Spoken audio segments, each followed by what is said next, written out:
Bonjour tout le monde, puis bienvenue à notre 5e webinaire chez Lifto, une façon que Lifto a trouvé pendant le COVID pour se rapprocher des clients, mais aussi une façon qui va continuer pour pouvoir vous garder informés sur toutes sortes de sujets. Pendant toute la période du webinaire, vous allez pouvoir poser vos questions par texto et à la fin du webinaire, on va prendre un petit 5 minutes pour répondre à toutes ces questions-là. Si jamais par contre, il y a trop de questions, puis ça continue. On va toutes répondre à vos questions par courriel. Fait qu'il faut pas avoir peur. C'est sûr que tout le monde va être répondu. Donc, je suis vraiment content de vous avoir parmi nous. Mon nom, c'est Martin Lachance, directeur service après-vente pour le Québec. Puis aujourd'hui, on reçoit avec nous deux personnes. J'ai M. Pascal Lapierre qui va nous parler de la différence de pneus. Ça va bien, Pascal? Oui, très bien, merci. Toi-même, Martin? Moi, ça va très bien, c'est sûr. Pascal a 8 ans d'expérience chez Lifto, 15 ans d'expérience dans le chariot élévateur. Pascal, aujourd'hui, va nous parler de la différence de pneus. Donc, il y a beaucoup de différences, beaucoup plus peut-être que vous pensez pour certaines personnes. Fait que ça va être vraiment le fun. Puis, ça va donner beaucoup j'ai juste le mot en anglais, knowledge à tout le monde. Puis, la deuxième personne qu'on reçoit, ça va bien, Michel? Ça va très bien, merci. Bonne Good. journée. On va recevoir Michel Rousseau, qui lui a 6 ans d'expérience chez Lifto, mais par contre 41 ans d'expérience dans le chariot élévateur. Donc, sur le plateau, on ne manque pas d'expérience aujourd'hui côté chariot élévateur. Michel va nous parler de la différence entre la location court terme et la location long terme. Donc, merci tout le monde. Merci les gars. Je te laisse le plateau tout de suite, Pascal, puis on se revoit tantôt, tout le monde. Eh bien, rebonjour à tous et merci infiniment d'être présents en ce vendredi chaud. Aujourd'hui, moi, je suis là pour vous parler des différences entre les types de pneus pour les chariots élévateurs. Ça fait naître beaucoup de questions, autant chez les utilisateurs aguerris que les nouveaux utilisateurs. Ça fait naître beaucoup de questions chez les acheteurs éventuels de chariots élévateurs et on va tenter de démystifier ça ensemble parce que tout le monde sait que le mauvais pneu dans une application peut être fatal sur les opérations. Donc, tout d'abord, commençons directement dans le vif du sujet avec les deux principaux types de pneus. Il en existe seulement deux. Il y a plusieurs sous-catégories en dessous de ça, mais il existe deux grands principaux types de pneus. J'ai nommé le pneu à bandage plein et le pneumatique. Tous les livres de la Terre, tous ceux que vous voyez, que vous conduisez, que vous possédez, que vous prévoyez acheter, vont soit être munis d'un pneu à bandage plein ou d'un pneumatique. Bon, les pneus à bandage plein, c'est un mot qu'on n'entend pas souvent. Dans l'industrie, dans le marché, on entend souvent mieux pneus d'intérieur, pneus durs. Le terme anglophone qu'on utilise, nous autres, beaucoup, et qui est véhiculé dans l'industrie, c'est caution. Et j'ai entendu un terme savoureux cette semaine. Il y a quelqu'un qui m'a demandé un chariot élévateur, muni de roulettes de lit. Donc, on retrouve plusieurs noms pour les pneus à bandage plein. Du côté des pneumatiques, on entend plus souvent pneus d'extérieur, pneus gonflés, pneus soufflés, pneus à l'air, pneus ballon, pneus mous, mais ça représente les pneumatiques. Tous les types de chariots élévateurs, je vous le répète, se classent dans un des deux types de pneus. On va faire un petit cours de chariot élévateur 101 ensemble pour bien comprendre, avant même de parler de pneus, de bien comprendre les classes de machines. Donc, les machines sont divisées en plusieurs classes et il y en a 5 principales. La classe 1 regroupe les machines électriques contrebalancées. La classe 2 regroupe les chariots élévateurs pour aller étroits, qu'on appelle aussi les reach et les order pickers. La classe 3 est occupée par les transpalettes et les gerbeurs. Les gerbeurs, c'est un transpalette avec un mât. La classe 4 est occupée par les machines à combustion interne à pneus d'intérieur, à pneus à bandage plein, et la classe 5, combustion interne. Encore une fois, pneus d'extérieur. Donc, si on regarde les photos qu'il y a là, on a deux beaux exemples de classe 4 à gauche et au centre. On voit bien que c'est des moteurs à combustion interne, ils ont des réservoirs à propane et ils sont munis de pneus à bandage plein. Et on a un chariot élévateur de classe 1 muni de bandage plein, donc un chariot élévateur électrique contrebalancé, muni de pneus bandage plein. La classe 1, c'est une petite coquine parce qu'on peut la retrouver, on peut retrouver les deux types de pneus. Donc, il y a certains électriques contrebalancés qui peuvent être munis de pneumatiques. On va le voir à l'autre fiche. Les pneumatiques, ça regroupe principalement, c'est ça, les machines de classe 1 et les machines de classe 5. Donc, dans les prochaines images qui vont arriver bientôt, on va voir des machines munies de pneumatiques. Donc, voilà. On voit bien que la machine de gauche et la machine du centre, ce sont des machines à combustion interne. La machine du centre, elle ment pas avec son réservoir de propane et ils sont munis, on le voit bien, de pneumatiques. Et la machine de droite, c'est une machine électrique contrebalancée munie de pneumatiques, donc un classe 1, mais munie de pneumatiques. Donc, on peut affirmer sans l'ombre d'un doute que classe 1, 2, 3 et 4 est majoritairement peuplée par des machines à bandage plein et la classe 5 uniquement par des pneumatiques. Voyons ensemble le premier type de pneu, le type à bandage plein. Eh bien, c'est un pneu qui est conçu pour une utilisation à l'intérieur. C'est là qu'il performe le mieux. Comment c'est fait un pneu à bandage plein? C'est bien simple, c'est un disque d'acier sur lequel est montée une bande de roulement, un bandage. Si on parle en jargon du métier, c'est un rime d'acier sur lequel est collée une bande de roulement, un bandage. Qu'est-ce que ça a comme avantage, ces pneus-là?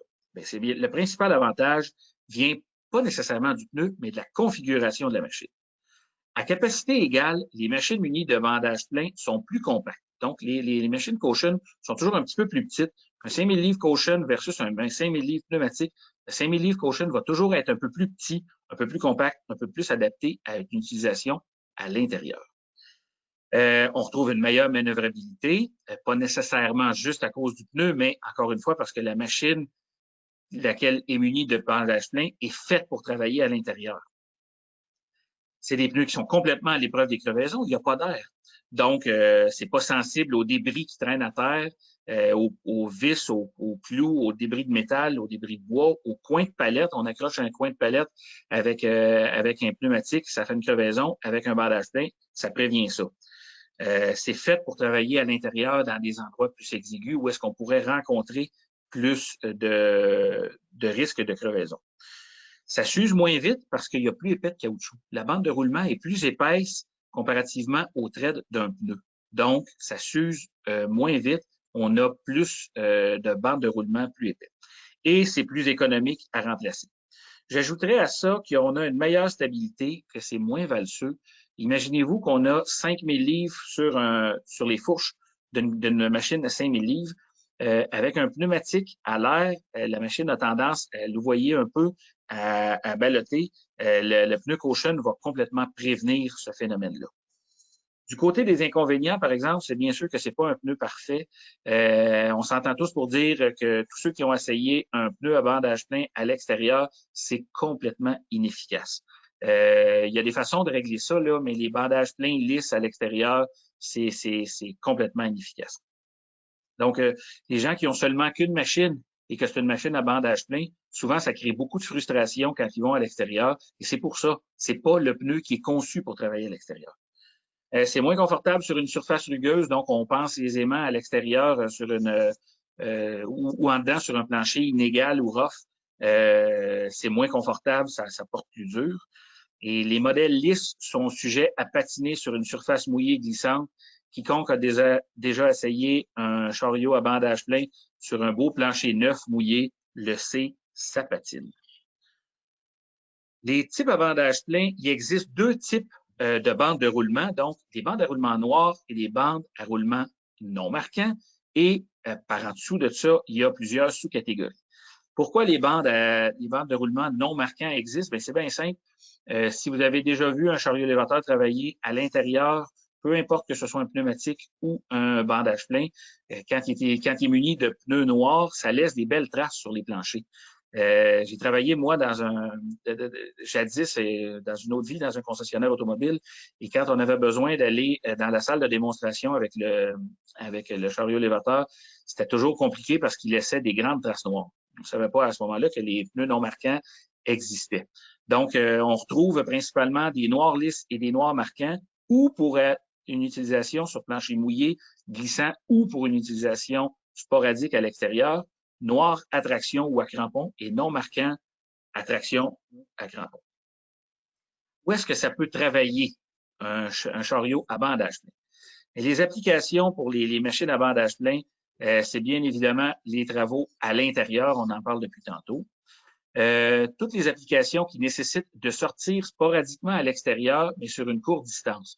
On imagine que la machine travaille 80-90% du temps en dedans, mais que de temps en temps, elle a besoin, disons, 10% du temps pour sortir des palettes vides ou pour sortir des déchets.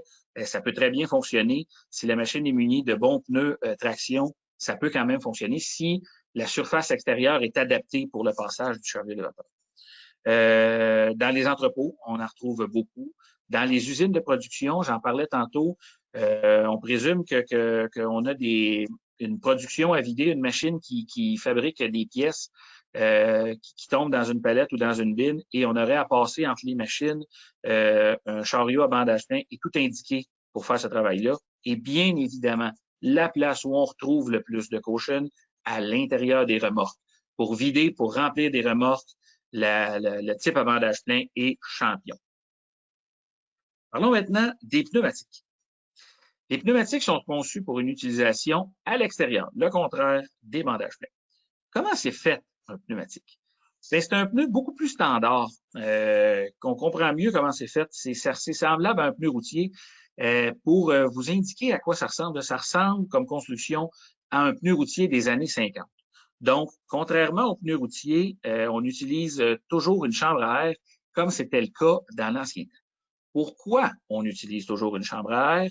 Bien, le pneu routier moderne est collé sur la jante et l'air est acheminé par à l'intérieur après ça. Une chambre à air, on n'a pas besoin de coller le pneu sur la jante. C'est la chambre à air, la tripe, comme on dit en bon français, qui contient l'air. Donc, les pneus de chariot élévateur se font souvent tordre. Ils sont sujets à une grande torsion parce que ça tourne pratiquement sur lui-même, un chariot élévateur. Donc, les pneus décolleraient s'ils étaient montés de la même façon que les pneus routiers.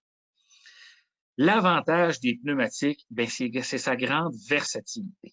Le pneu, il est bon à l'extérieur, il performe bien, mais on peut quand même travailler à l'intérieur avec. Donc, les gens qui ont une seule machine vont souvent préférer avoir un chariot élévateur à pneumatique. Pourquoi?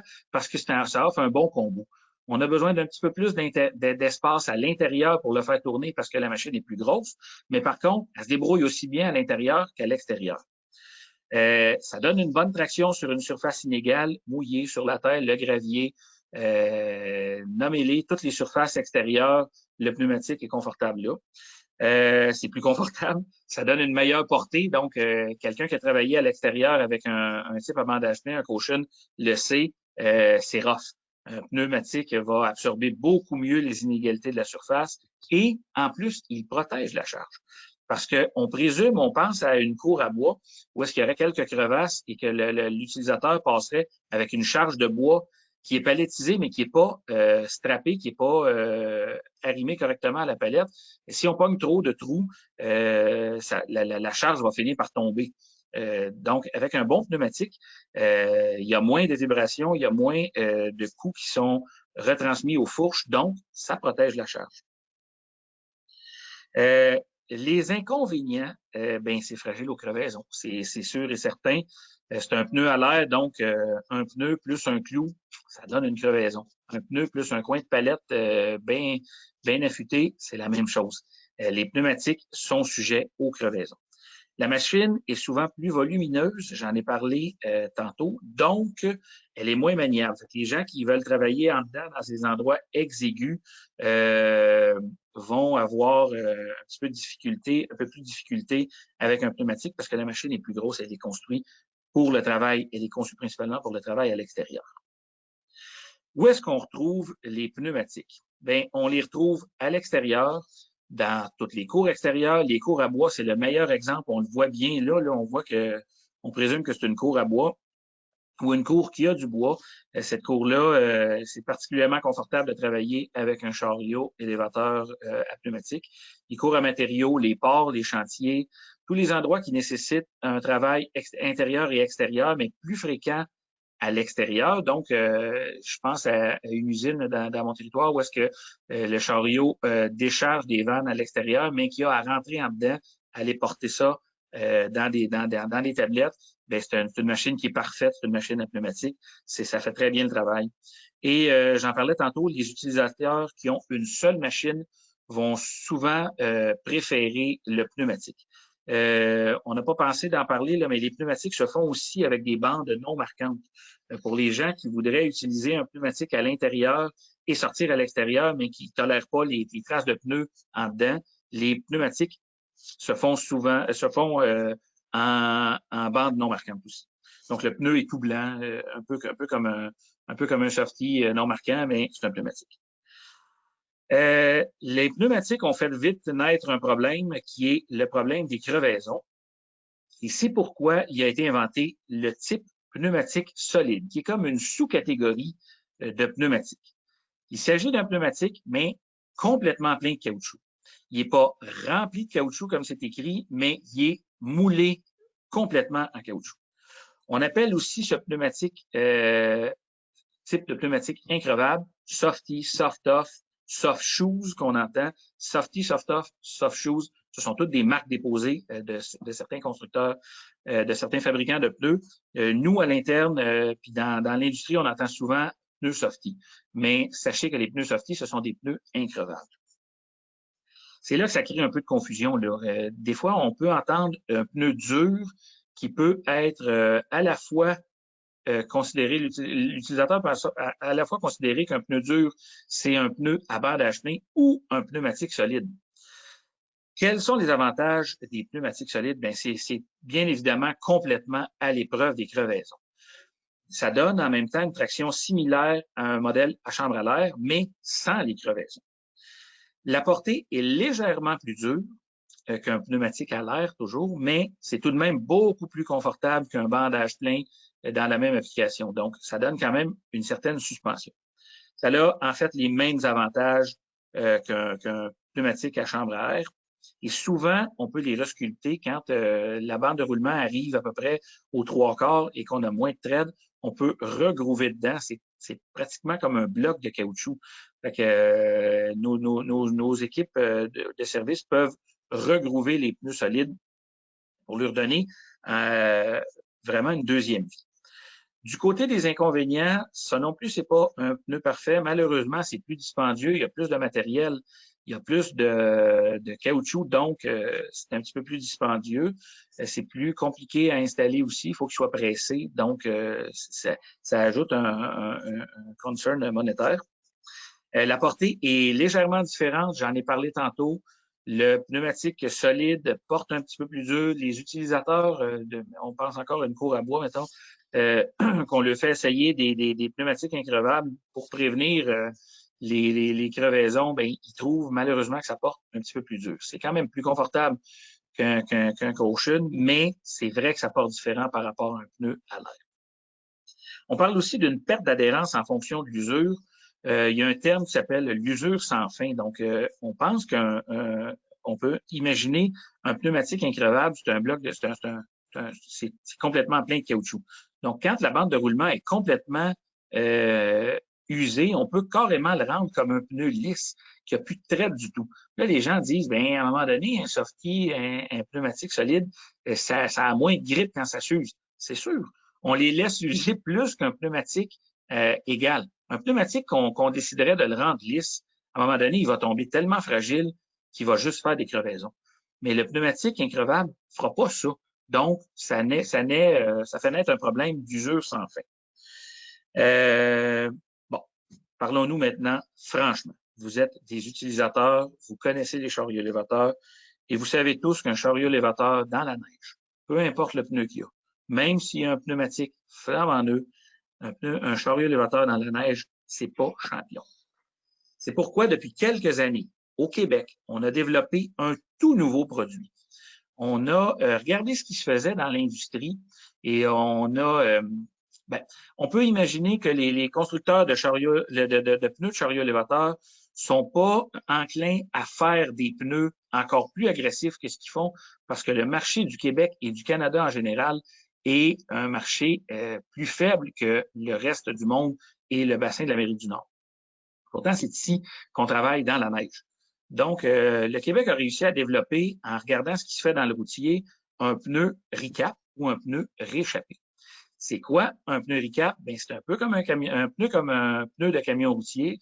C'est un pneumatique duquel la semelle initiale a été retirée, grattée, pour ensuite en coller une nouvelle semelle plus agressive.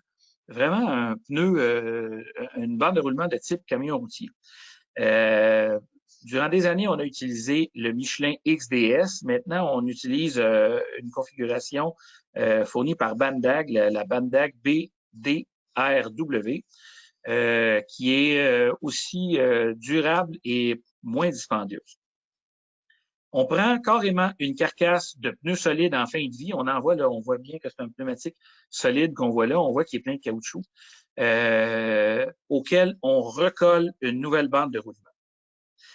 C'est un pneu champion sur la traction au niveau de la neige, au niveau du gravier, au niveau de la glace. Ça donne une traction qui va ressembler à un camion routier.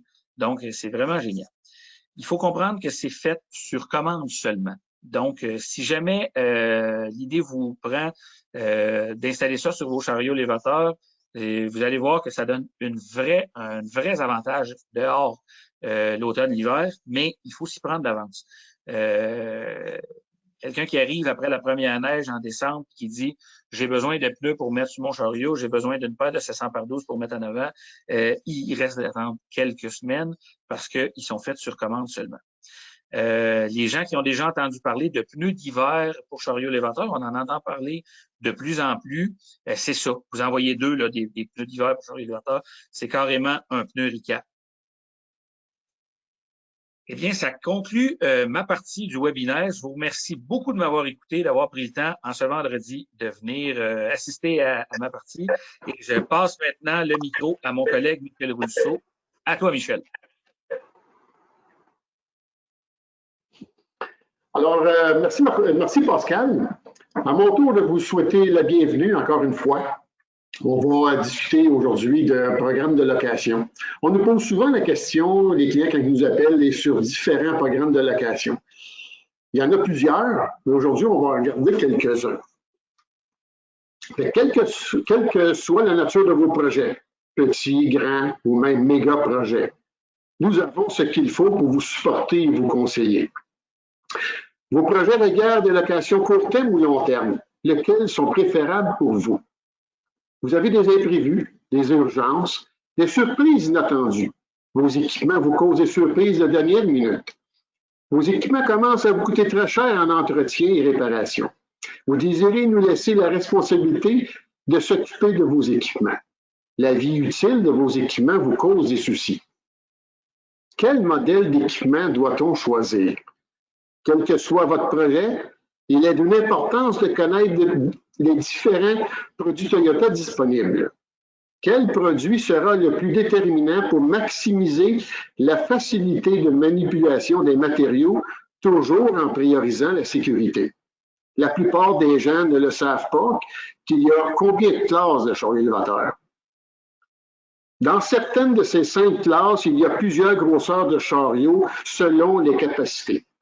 Il y a également différentes hauteurs de mât pouvant aller jusqu'à plus de 278 pouces, maximum levé des fourches pour les contrebalancer, et de 400 pouces maximum levé des fourches pour les allées étroites. C'est pour ces raisons qu'il faut connaître la charge maximale à déplacer, car il y a des pertes de capacité en hauteur dépendamment des attachements. En somme, la grosseur de l'équipement choisi prendra un rayon de braquage considérable dans vos entrepôts. De plus, sachant au préalable la différence des classes et de ces nomenclatures, il sera plus facile pour vous de voir et comprendre les produits qui sont faits pour votre application. En fait, il y a environ 8 classes de chariot élévateur. Dans nos programmes de location, nous offrons les 5 classes régulières telles que voici. La classe 1, les électriques contrebalancées. La classe 2, les électriques pour allées étroites. La classe 3, les transpalettes appelées également gerbeurs. La classe 4, les combustions pour application interne. Et la classe 5, les combustions pour application externe. Dans les classes 1, 4 et 5, les capacités peuvent varier de 3000 livres à plus de 40 000 livres et plus. Dans les classes 2, les capacités sont de 3000 livres environ à 4500 livres. Les hauteurs de mât peuvent aller jusqu'à plus de 400 pouces, maximum levé des fourches. Dans les classes 3, les transpalettes sont de 4000 livres à 8000 livres. Nous pouvons les offrir avec différentes longueurs de fourches. Exemple, de 32 pouces pouvant aller jusqu'à 144 pouces de long. Les transpalettes avec bord de différentes hauteurs sont également disponibles. Nous avons également des transpalettes de 4000 livres à 4500 livres de capacité, équipés de batteries et chargeurs intégrés qui demandent un courant de recharge de 110 volts. Ils sont parfaits pour les endroits restreints, comme les camions de transport à titre d'exemple. Programme de location. Il y a plusieurs programmes de location de chauffeurs élévateurs. Les programmes les plus demandés sont les locations appelées court terme et les locations appelées long terme. Lequel des deux est fait pour vous? D'abord, les locations court terme. Les locations court terme sont conçues pour être à la journée, à la semaine, au mois ou à l'année. Quelles sont les raisons de base pour choisir les locations court terme? En voici quelques-unes. Augmentation de la production, des imprévus, agrandissement des entrepôts, en remplacement pour des équipements à réparation, projets spéciaux qui requièrent des équipements spécialisés, des charges excessives ou hors dimension qui ne feront pas partie intégrante de vos activités quotidiennes, des équipements spécialisés certifiés en contrôle de qualité. Des avantages qu'on pourrait y retrouver sont imposables, budget équilibré, délai de livraison rapide, les entretiens sont inclus, des équipements équipés d'options hydrauliques non standards, des équipements pouvant se déplacer d'un département à un autre ayant des portes de différentes hauteurs. Les produits de location Toyota sont les plus sécuritaires dus aux options uniques telles que le système AMC, contrôle actif du pivot du mât et de remise à zéro, puis le système SOS, système actif anti-versement. Ces options sont uniques dans le produit Toyota et dans le marché mondial. L'équipement, l'évaluation de votre projet demande de spécifier les points de base. Les points de base sont l'évaluation de la nature et la grandeur du projet en cours ou à venir. Ils sont déterminants, car ils détermineront le choix du court terme et du long terme. Il est possible que vous débutiez avec une location court terme, puis que ce dernier se transfère à location long terme. Pour s'assurer de ne pas engendrer les deux et causer des pertes monétaires ou autres, bien évaluer les points de base feront la différence. Voici quelques points de base. Bien évaluer la nature du projet et de sa longévité. Évaluer le nombre d'heures d'utilisation par jour. S'assurer de la capacité maximale de la charge la plus pesante. S'assurer des dimensions des palettes ou matériaux. Exemple, longueur, largeur, hauteur, puisque les chariots sont calculés à 24 pouces linéaires. Votre projet demande-t-il d'avoir des attachements additionnels? Exemple, pince à carton, pince à rouleau, positionneur de fourche, etc. Quelle est la nature des matériaux à manipuler? Des produits solides, liquides ou en vrac? Pour des travaux à l'intérieur ou à l'extérieur ou les deux, important de le mentionner. Confirmer l'environnement. Pour congélation, réfrigération, air ambiant ou produits matières dangereuses ou inflammables. En congélation, les équipements doivent être équipés d'options inclus dans le système électronique. Donc, l'huile n'est pas pareille. On a des points de chaleur pour réchauffer certaines composantes. C'est important de mentionner ces choses-là. Pour les aires ambiantes, votre projet requiert des équipements électriques ou à combustion. Précisez si c'est pour des kits de chargement ou étagères, etc. Bien s'assurer de la hauteur des portes de vos entrepôts pour que les équipements puissent passer en dessous. Pour les électriques, Il est d'une importance de s'assurer que votre entrepôt est équipé de courant 240 volts ou de 600 volts. Car pour les chargeurs, un courant de 600 volts donnera une meilleure charge des batteries et moins coûteux. Une boîte de jonction de 30 ampères est de mise. Ceci doit être installé par un électricien certifié sous la responsabilité des clients. Plus vous allez avoir d'infos pertinentes, plus nos spécialistes Lifto pourront mieux vous conseiller. Chez Lifto, la sécurité et la satisfaction de la clientèle font partie de notre ADN. Maintenant, les locations long terme. Les raisons de base pour les locations long terme sont généralement les mêmes que les locations court terme. Cependant, ils diffèrent quelque peu, car les longs termes sans option d'achat dégagent des clients des responsabilités sur les entretiens ou réparations. Nous avons deux programmes de location long terme. Location long terme crédit bail et location long terme sans option d'achat.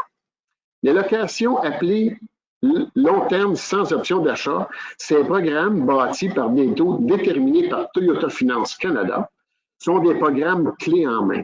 Ces programmes sont basés sur le nombre d'heures d'utilisation annuelle. Les locations long terme appelées crédit bail sont des programmes à budget équilibré. Ce programme, tel qu'il vous a été mentionné dans l'épisode 1, ils sont conçus pour supporter les clients aux achats avec ou sans résiduel selon une période déterminée. En conclusion, il est important de savoir que quels que soient les programmes de location choisis, les locations court terme ou les locations long terme demandent les mêmes points de base prédéterminés par l'évaluation. Ces points de base que j'ai détaillés plus tôt seront déterminants pour que nos spécialistes puissent mieux vous conseiller. À tous les jours, nous rencontrons beaucoup de points irritants que nos clients vivent dans leur quotidien.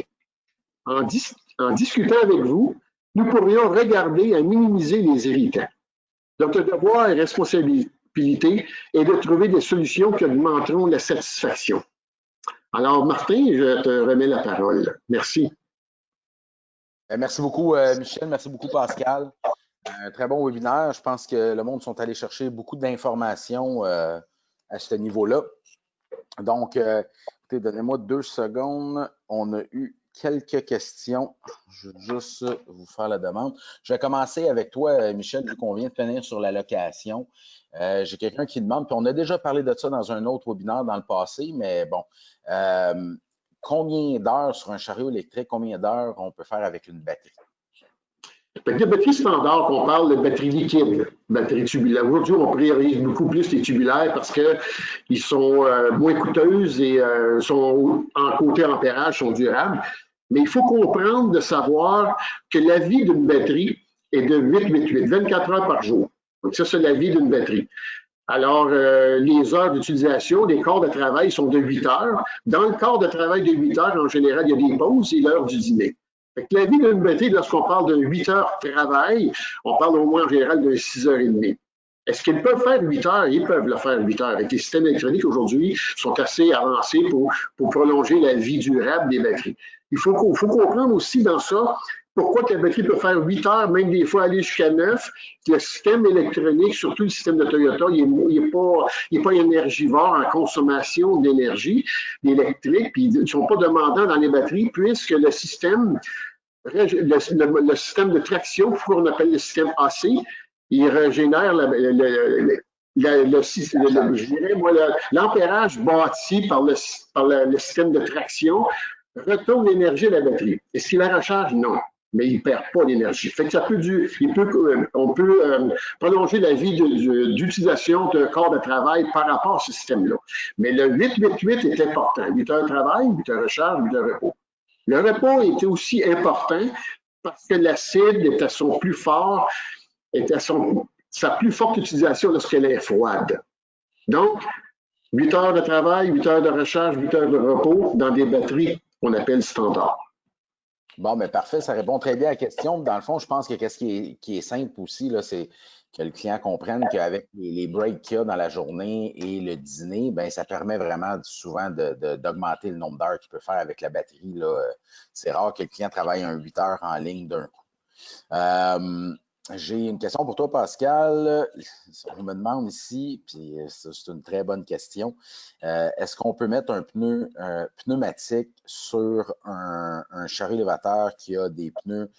Je vais utiliser ton terme qu'on n'est pas habitué d'entendre, mais qu'il faudrait utiliser sur des bandages pleins. Donc, je te laisse répondre à la question.